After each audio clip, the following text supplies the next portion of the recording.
Go. Joe, what have you been up to lately? I've just released an album, Nice. a new album, Bread and Circuses, Okay. which has gone down very well with my fans. I'm very pleased with that. What's the name, Bread and Circuses? Bread and Circuses is a Bread and Circuses is a ancient Roman phrase coined, I think, by Julius Caesar himself, which basically is a political term that implies that if you give your people just enough to eat and something to keep them entertained, then they will never revolt because they will live just satisfied with the life they have. Even though they might want more, it's not worth them rocking the boat because they've got just enough anyway, so they'd rather just leave things as they are, knowing that they've got just enough bread and the odd circus to go to. So that's a concept that's followed by pretty much all political systems now. But I think at the moment, people are starting to question if we are getting enough bread and we are getting enough circus. It's really interesting. I literally just wrote a poem about being oppressed by the system just yesterday. Are you feeling that oppression? What are you feeling? I think everyone in the country is starting to see cracks in what could be very basic expectations about what is delivered to us by people in power. So so we need to start asking, are we all well fed and are we entertained, or are we going a bit too hungry and sick of the media Sick circus of what that they're we're seeing? feeding us. Yeah. Well, just sick. You know, a couple of songs I want to talk about is the one that I thought was really interesting for a couple of reasons was I'm fucked, you're fucked.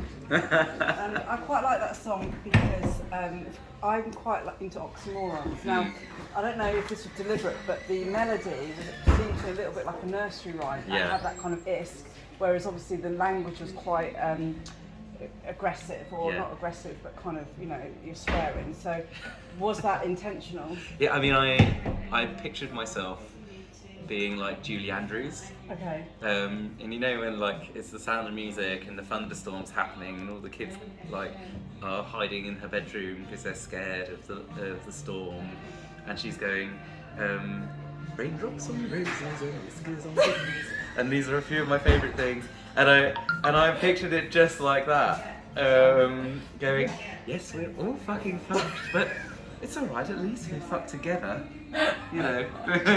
We have each other, kids, you know, we're fine. So you had that vision in your head, kind of. Yeah. And what are you talking about when we're all fucked? Are you talking particularly about? I mean, for myself, I think I'm speaking on behalf of anyone that's in the music industry. Like, everything's turned so much on its head now.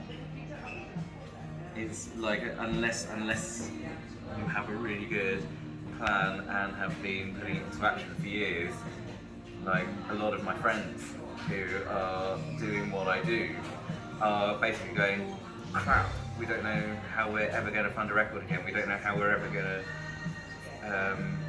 do a tour and incentivize people to go to it anymore, and everything's just like, what are we going to do?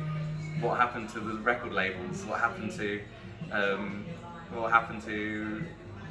the CD sales now that everyone's just streaming stuff, you know? And so like, I mean, I'm in a very fortunate position compared to most people at my level, because I spent the last 5 years building a following on Patreon. And if it wasn't for those subscriptions, I wouldn't have anything subsidising the like loss in revenue from all these other income streams. So I'm very lucky, and I'm really glad. Resourceful. You kind of, obviously you were quite foresighted. I'm very glad that I started it 5 years ago, because it's only just reached 100 patrons now. Okay. And you know that's very significant for me. But it was me and my partner Max have always had this joke where when one of us says I love you, the other one says despite everything.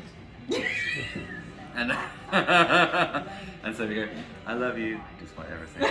You know, and it's That's cute. it makes us laugh so much, we think it's really funny, but then one day I just came up with the perfect melody to go with this phrase. Okay. And then I thought, what am I going to do this? What would this song actually be about?